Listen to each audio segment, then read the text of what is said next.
Welcome to Video Marketing Innovations, the cool stuff that you should be doing, but you never heard of.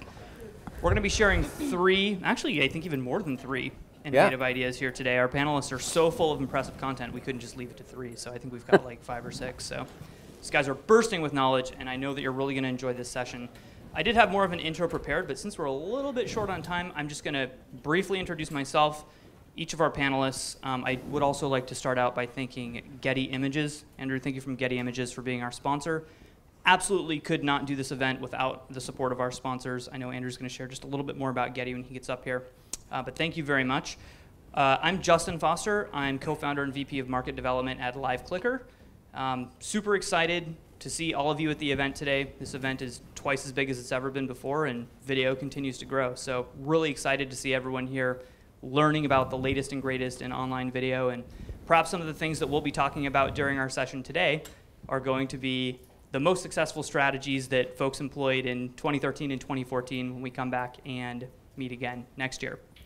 So directly to your far right, this is Andrew Delaney, who is Director of Content at Getty Images, and seated to his left, your right, is Jessica Thorpe, Vice President of Marketing at EXPO. And then on the far right is Ryan Phelan, Vice President of Strategic Services at Axciom, also sponsor of our opening reception last night. Thank you very much, Ryan. Without further ado, I'm going to go ahead and turn the mic over to Andrew, who's going to share a little bit about some of the cool things that they're doing over at Getty Images. Andrew? Yeah. Okay. Hi. Am I using this one or this one? I'll take this one. There you go. There you go. Can you hear me? Great stuff. Well, it's really great to be here. So I work for Getty Images. It's a little company that has a few pieces of content that you may or may not know about and buy occasionally. We're in a very enviable position that we see an awful lot of content that gets to be used in the kind of marketing ideas that you guys have. So I wanted to kick off just by showing a quick video that was put together for us in Brazil by BBDO, which kind of encapsulates this quite nicely.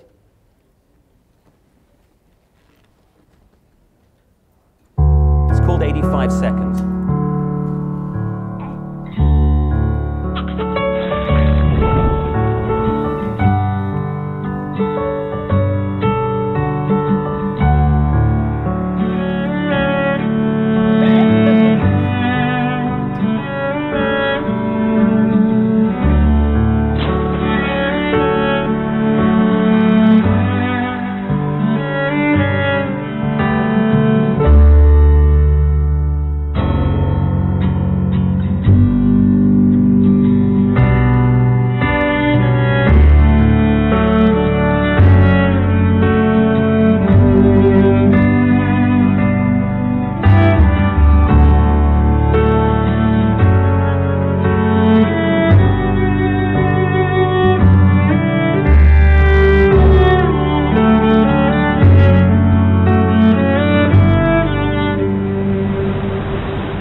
Shed a tear when I see that.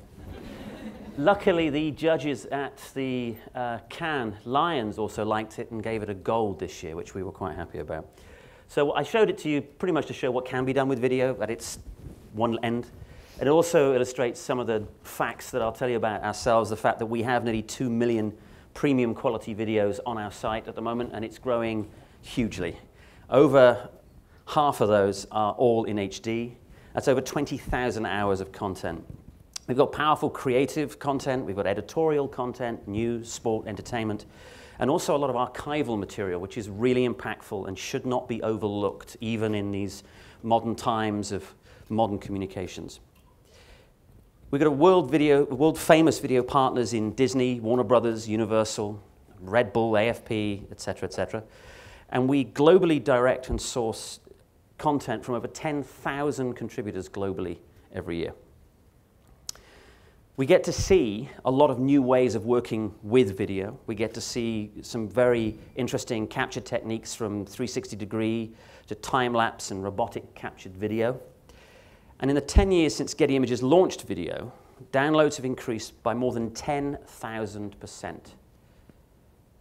They're now downloading 100 times as many videos than they did 10 years prior. So what are we seeing? One of the things that we get to see is video tends to get guys and ladies who like to solve problems. And fiddling around with remote-controlled helicopters, octocopters, and sticking an expensive camera on it seems to be one of the fun things to do at the moment. This is an example of some content that one of our contributors has put together. And as he likes to say, there is no way that you can shoot this with a helicopter. If you tried this with a helicopter, all those flowers would be blown flat. You can't shoot it with a crane because you've only got so much reach. So you end up with this very swooping, lyrical way of depicting a given well-known subject, but in a way that's very arresting for your audience.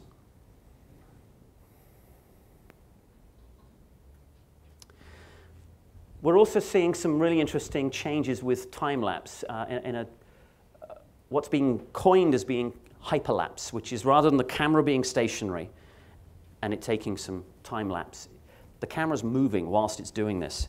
And this is a lovely example of that.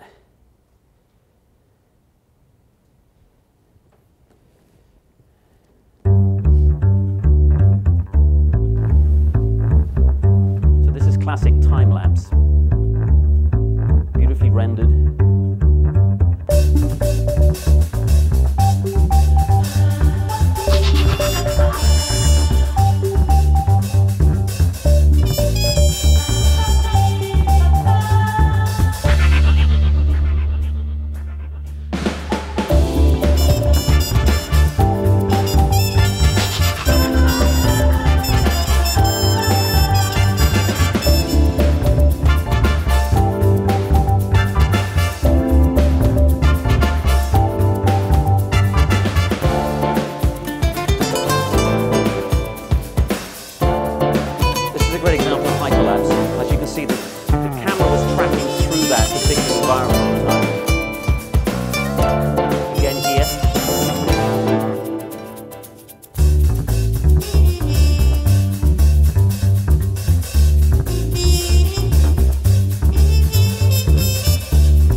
Another thing to mention, time-based content, video and music, very, very important. So just a couple of other notable mentions that we've been seeing. We've seen cameras getting smaller and smaller. And what this is causing is a different way that people, our contributors, are videoing talent models. When you have a large movie camera coming straight at you, or even a pretty big ENG camera like we've got behind us, it's a pretty daunting prospect. But we're all quite used to sort of Uncle Harry coming at us with a little SLR, and we don't tend to move away from it. So we're seeing a lot more immediacy in the kind of video portraiture that we're getting from our contributors. Obviously, we're seeing a lot of continued smartphone development, rapid social exchange, affecting the style of the content in the same way as stills. It's giving us a lot of authenticity. So for us at the moment, we've got people using high-end HD cameras trying to emulate the kind of content that's being made on cell phones. But it's not going to be long until we start seeing a lot of cell phone-generated content being made available for this group and others. And finally, the new perspective of the smaller camera supports that we're seeing, like sliders. Sliders are these amazing objects that slide. You can move a camera, and as you move that camera, you're adding that third dimension as you're making video. And we're seeing some guys doing some really incredible things down the sides of buildings that totally turns your stomach if you don't like heights. It's quite amazing. So those are just a few of the things that we've been seeing, and I think that's me done. Great. Thanks very much, Andrew. Pleasure. Thank you. Thank you. All right. We have Ryan Phelan. Yes. need the clicker. There it is. All right. So I got to walk around because I can't just stand still. Hi. How, have we fallen asleep from lunch yet? All right, good. All right, so I'm Ryan Phelan. You don't care. All right. So we're all sick people who woke up this morning and this was the first thing they touched before they got out of bed. Oh, come on. Who checked their text messages or their Facebook or their email before they had coffee? Raise your hand. Yes, we're all sick people. And so I want to talk today about a couple of different things. Number one, video and email. I want to talk about data, and I want to talk about mobile, all in like 10 minutes. It's going to be fun. All right, so a couple stats for you to know. Email is the center spoke to digital media. It is the thing that everything has to adhere itself to in order to survive. That's my belief. Whether you have Facebook, Pinterest, whether you have YouTube, whether you have whatever it is, the way to communicate with a customer off that site and keep them interested in coming back is not only the content that you have and the connection that you have, and that's a big part of the discussion today, but the communication that you have with that customer and the relationship that you can carry on through a digital channel like email. And so one of the things that we're seeing in the, oh, I went fast.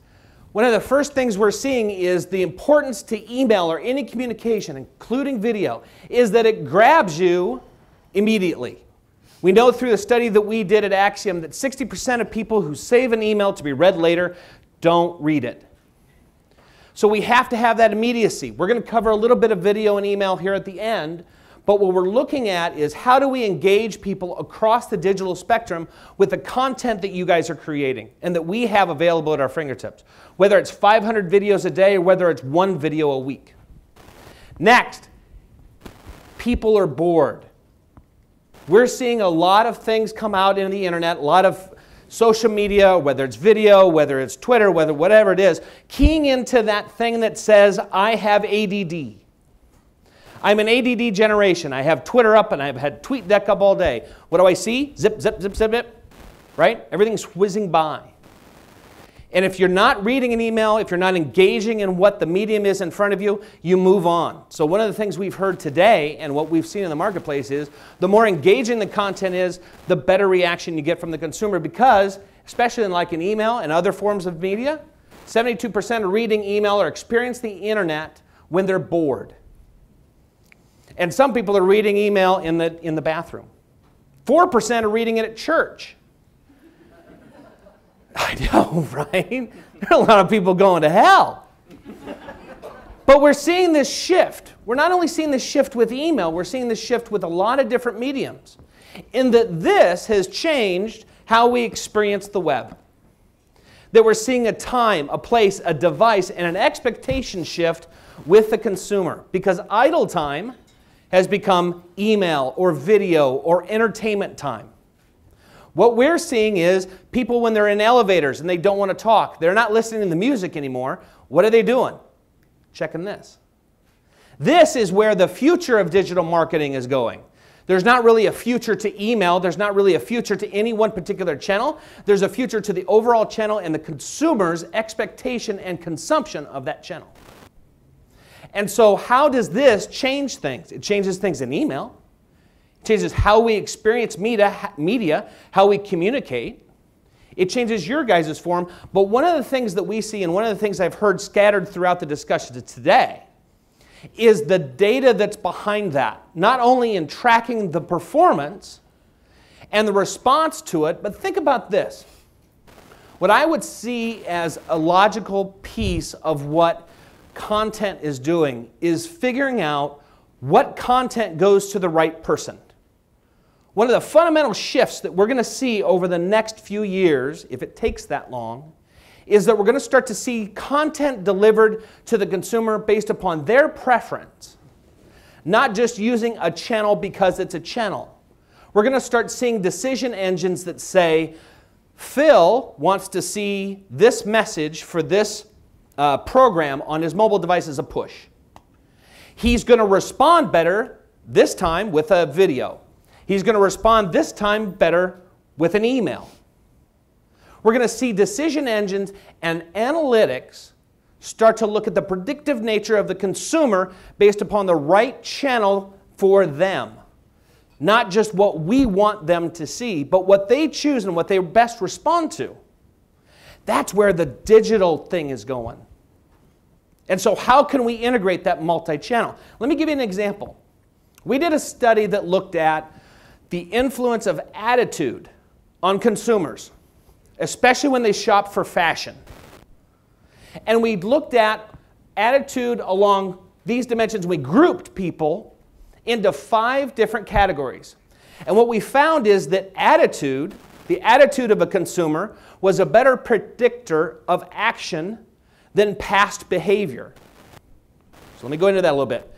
Most marketers will look at what did they view, what did they open, what did they click, right? And they determine next action by those things, by those metrics, by those behaviors.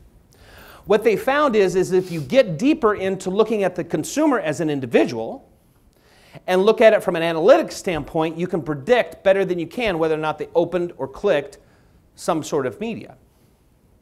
So if we carry that forward into this, right, you're sitting there going, what the hell do I care? Here's the deal. In this, there were 5 groups of people that shop for fashion. As an example, fashionistas in the study shopped for fashion based upon the brand that was advertised. And they did not care about the price. Whereas the style sophisticates looked at videos, images, emails, banners, websites for ideas on their outfits. And they would commonly take the email or the medium into the store and go, build me this outfit or help me build this. I can't make that leap. So what does that mean? When I talk about data influencing the decisions we make, if I'm talking about video, this video is going to be completely different than this one. So when we're targeting our consumers, we have to not only think about the mission and the goal and the story we're trying to tell, but it's very important to look at who the end user is, because this video that talks about the brand is never going to work on this person, which is focused on price. So we as an industry, we as a digital marketer, have to start looking at the data behind the message we're sending. We're supposed to, and today, I've heard this today, and I say this a lot, it's our job to blow people's minds.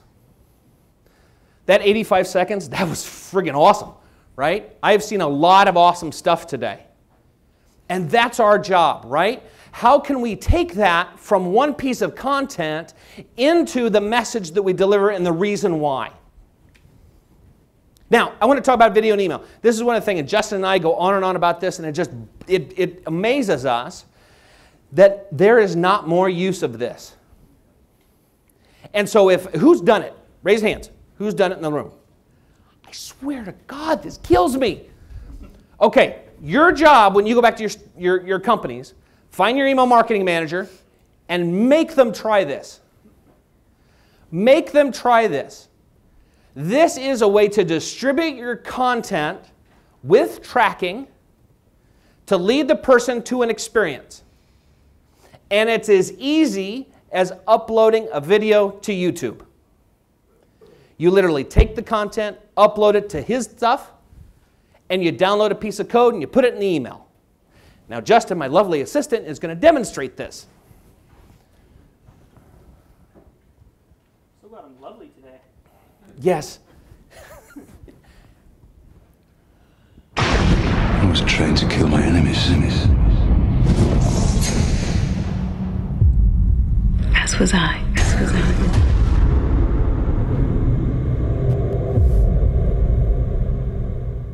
Now tell me, who would love to see that in the inbox? Yes. Yes. Who wouldn't like to see this in the inbox? It's not 15 minutes long. It's long enough to pique interest. And what we've shown in statistics is that people get interested when they see this. Why? Because people have this idea that email is a flat channel. It's not a flat channel. I've made a lot of money doing this. It's awesome. You got another example? We got another example. We do. Oops, I think I just You just deleted it. Play another one. Play the Royal Caribbean one. You can do it without sound. Yeah.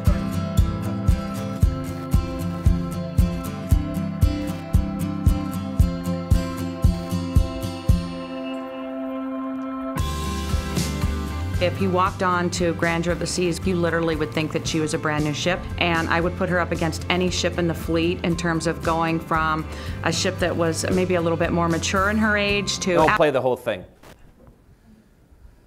Here's the thing. You can, and yes, there are technological restrictions on it. Yes, not every browser, not every system can get it. But enough can that it shows that it can work. You can either do it with sound, without sound. You can do a 20-minute or 20-second loop. It grabs people's attention in a medium that content is not being used. Video is not being used, and it needs to. So my challenge is, next year when I come to this show, I want to see a lot more hands because this is a no-brainer. And the costs are way lower than they have been. When I did it at a previous life, 6 years ago. This has been around for like 6 years. We paid over $100,000 to do it to about 30 million people. And it was charged based upon the total impact of audience, right? How many possible impressions could there be? Now we're seeing pricing that's very fair and in line with most advertising models. Try this. This is another distribution method, and it's fully trackable. Why wouldn't you use this, right? Here's some of this. You can see that online. This is just, yeah, it's easy. Okay, so last thing. One of the great things that I've heard in here, and one of the things we preach in email, and we preach in social, and we preach everywhere else in mobile, is that the model of just a discount has got to go away. And one of the great things I've heard today is the recurring message that we're telling a story, we're not selling anything. That the video itself, if the story is told well, will sell it enough. And this is what we have to start looking at when we talk about distributable content in terms of email or any other type of messages. We have to balance out the content that we have to different channels, whether it's email, whether it's social, whatever. Email is one of those that we feel, and I feel, needs the stuff that you guys have, because I'm amazed by it. And so I would love to see more of it. That's all I got. All right. Thanks, Ryan.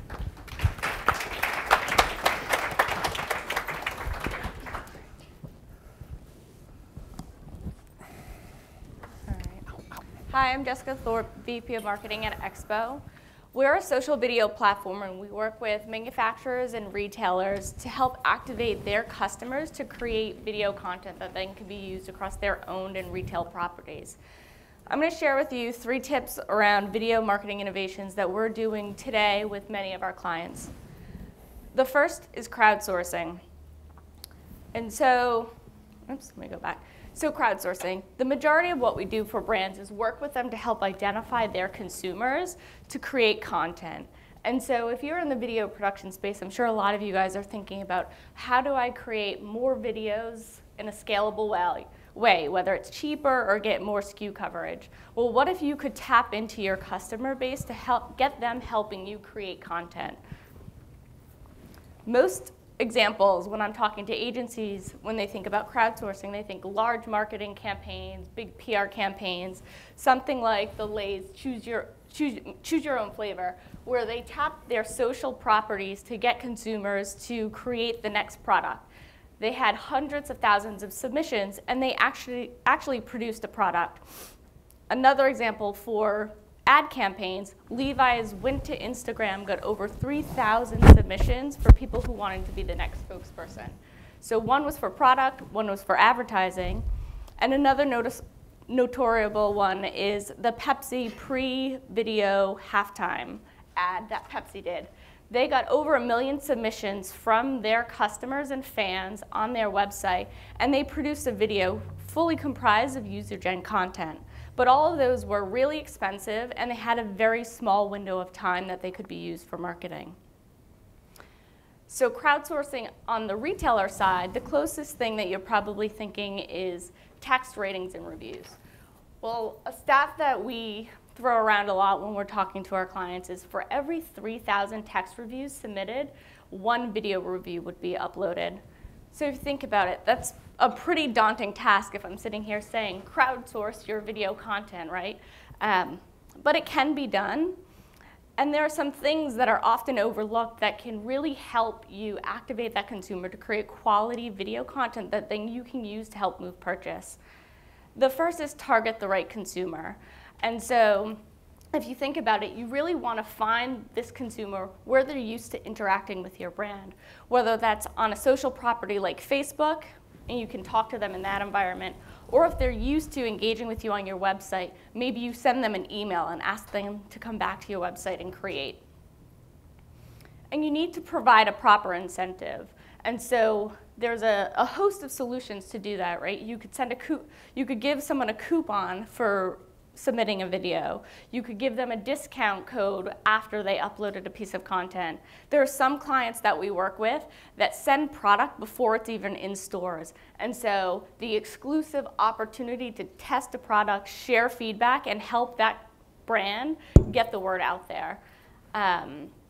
And again, it's really about understanding, if I go back to the stat, 3,000 text reviews to 1 video review submitted, how do you motivate that consumer to pick up a camera? You have to give them a reason to want to contribute content. And then they will create quality videos, but it has to be worth their time, otherwise why are they doing it for free? And then the third is model desire behavior.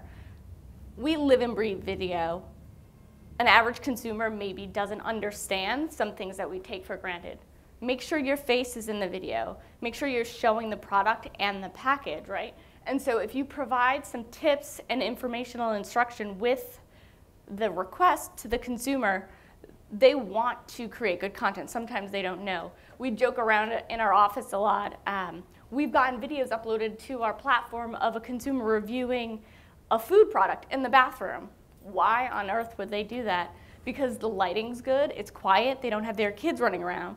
But if you're on the other end and you're watching the video, do you really want to hear what someone's saying about a cooking product when they're standing in front of their toilet? Probably not, right? So give them a video tip. Tell them what you're looking for them to do so that they can produce content that's of quality for you. And then the last is give instructions. And again, once you teach them how to make a quality video, how do you get them to talk about the things that you want them to talk about? By simply probing them to answer questions, you can get them to touch upon product benefits, key marketing message, without actually putting words in their mouth. And that's something that we stress a lot with our clients is you don't want to tell them what to say, but sometimes you need to guide them along the path to responding to what you're looking for them to talk to in the video. And so I'm just going to give you one video example of how this can be done. Hi everybody, we're here today to test the new Swiffer Bissell Steam Boost. And basically, I'm just going to sort of let you know how it works. I've used it a couple of times now, and I absolutely love it. So here we go. The first thing you want to do is sweep your floors clean before you use your mop. You want to make sure you have 10 ounces of water and your cloths. So what you're going to do is you're going to take your water, and I've already poured some water in my tank, but you're just going to sort of rotate your knob here, and this is your tank. You want to pour your water right into this reservoir here, seal it right back up like that, and then you're ready to put your cloths. The cloths are so amazing because they come fragranced, and the one I'm going to use today is Open Window Fresh Scent. So I have one already here ready, and I just kind of want to show you, you just put your mop head right above your cloth, and then you press the flaps into the grips like that. Once you do that, your mop is ready to go. You go ahead and plug it in. And it has a purple indicator light that comes on about 30 seconds after it's plugged in. And basically it just lets you know that your mop is ready to use. For the video, I went ahead and plugged. Okay, so you get the point. Basically, this is one example of how we've activated a client's community to generate video. And just to give you a little context, EXPO has a community of close to 200,000 consumers. We have over 300,000 videos across hundreds of thousands of products in our library. Any typical video program that we do with our community who is signed up with the intent of creating a video, we see 40 to 60% response rate.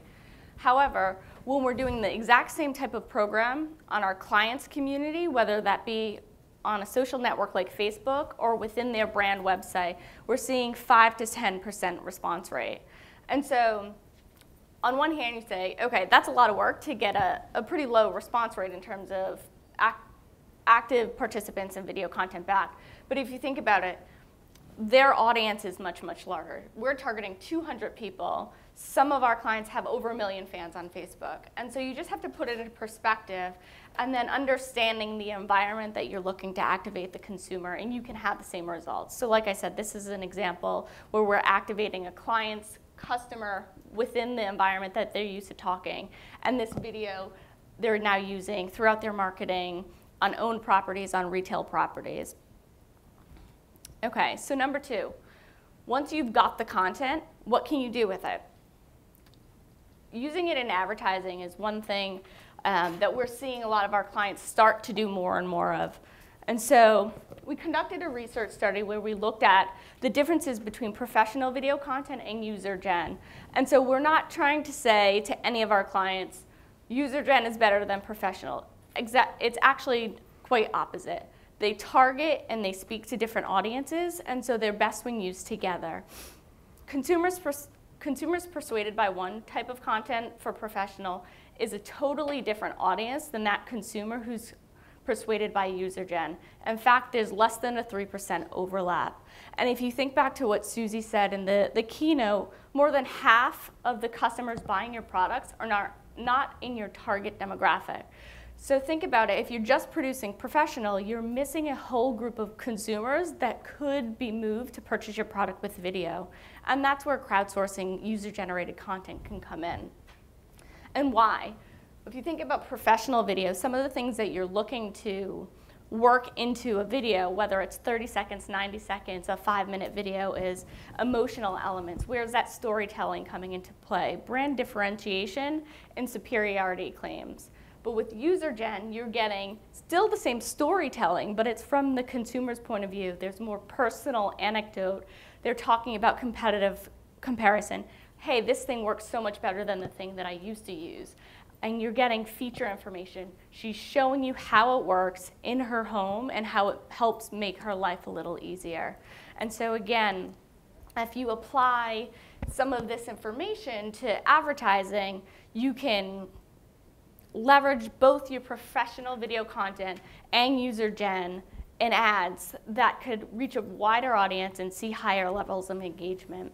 And so we've seen anywhere between 3 and 8x click-through rates versus repurposing a TV commercial by itself or other flash ad units, 2 times greater increase in purchase intent, increase in awareness, and we've seen user gen be selected 2 to 1 versus professional. So again, if you think about it, it's not because one is necessarily working better than the other, but there's a consumer who's looking for that aspirational model or professionally shot video because they want to hear from the brand themselves. But then there's a totally different consumer who's actually looking to hear from a peer that it works.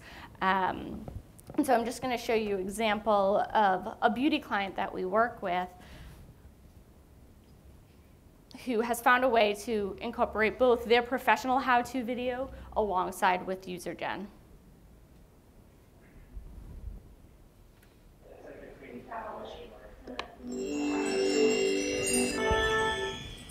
Hi, I'm Tina Fey. This is new Garnier Nutrice Nourishing Color Foam. Have you tried Garnier Fructise's new Nourishing Color Foam? Dark roots, not for this. Hi, my name is Anne, and today I'm doing a product review for Garnier Nutrice Nourishing. Hello, I'm so excited to tell you about a new product I was able to try. It's called Garnier Nutrice Nourishing Color Foam, and I was able to try the fabulous color 5R, which is medium auburn. As you can see, it came out really, really well. Can you see the color? It's like reddish brown. It's very natural looking, which is really important to me.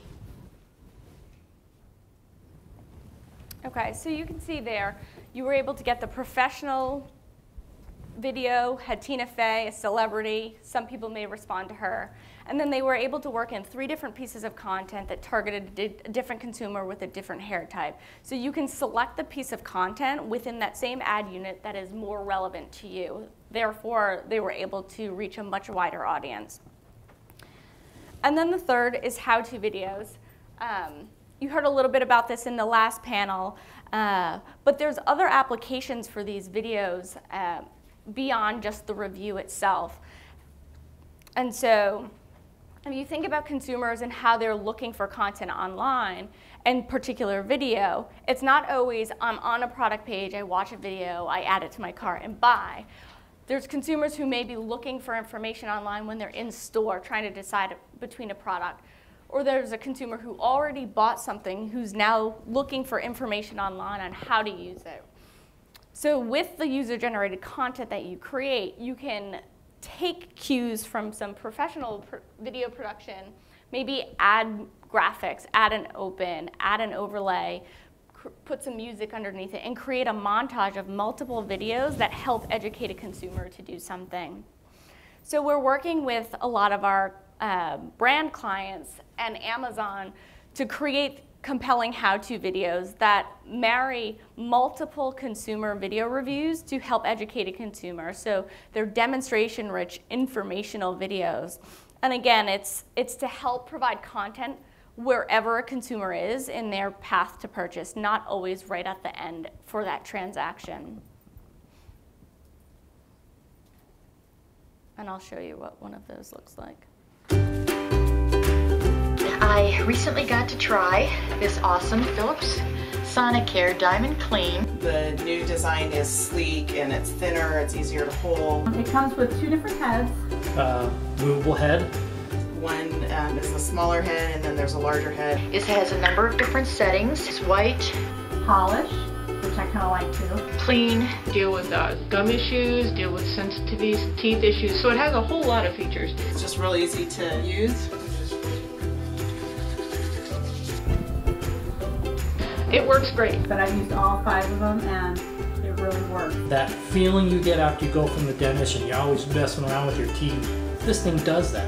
It actually makes my teeth feel smooth when I use it. It almost revitalizes your gums. It comes with this case. It's USB driven. How cool is that? Or it's got a little plug that you can plug into the wall. What a great feature. It has a little charger stand. The glass sits in the charger. Through some sort of magic, you take this thing and drop it in there and it's charging. This is a great toothbrush. I would definitely recommend it to others. You don't have to fiddle with this, that. You drop it in when you're done brushing and it's charging. I don't know how they do it. It's cool. That's pretty good. Okay, and so again, I don't think a how-to video is the most innovative marketing technique, but it's how can you tap into your consumer base, once you get that content, use it in multiple formats. So a standalone review might work really well on a product page. You can cut down a video and put it in an ad to cast that wider net higher up in the funnel around awareness. And then you can take multiple pieces of content and educate a consumer who's doing research maybe before they're buying or after they've purchased. And just to sum it up, so the 3 things, crowdsourcing, it starts with understanding your customers, give them a reason to pick up their camera, they want to be helpful, and if you give them the right guidance, they can create quality content that you can use to help move product. Using it in advertising is a way to, again, reach a broader audience. Consumers don't necessarily expect to see social and ads, and so there's a way for you to integrate content that they may be more likely to want to engage with versus just kind of tuning out an ad. And it's a cost-effective ad creation solution. And then last, how-to, it's emerging Amazon content format. And it's a way that you can provide product demos from peers, and it's tested to be proven to help impact sales. Great, thanks.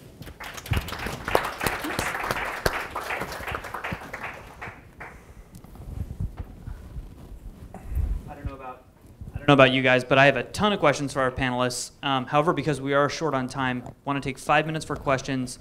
Go to the audience. If we don't have any questions from the audience, I'll ask a couple. Right here in front. In the auto-playing video and the email, we had a big debate over that because initially on auto-playing video on the landing page or website, we saw a big help to conversions, and over years, it started to diminish to the point where we had to take auto-play off. Is it still showing a big impact on conversion with the auto-play emails, or has it been a change in how people responded over years? I think what we've, that's okay. I think, number one, use it in moderation. So if it's used all the time, the effect wears off, right? People seem to see it. But I think the autoplay, you just have to test in the right thing. I've seen both, right? I've seen it where it works really well to have it on. I've seen where it diminishes value and you have to turn it off. I've seen where having the user to do it. Me, I would think that having the autoplay on is fine to do. But I mean, it's kind of the cop-out answer, but it depends. Is really on this one because I've seen all kinds of responses. From our perspective, I think because we on our site are selling video, we find that the autoplay function on our video page is essential. Yeah. But what we have found is that you don't want to autoplay the audio. That has to be a choice the consumer makes. Because we found if we autoplay with the audio playing at the same time, it annoys people. The other thing I'd add, at least what we've seen, is that when you autoplay video on a landing page with an email campaign, you just want to make sure to maximize conversion that you don't have other pages pointing to that page. It needs to be an email-specific page. Yeah. The general consumer expectation, if they're clicking through an email with an image that looks like a video player, is when they click on it, the video will play.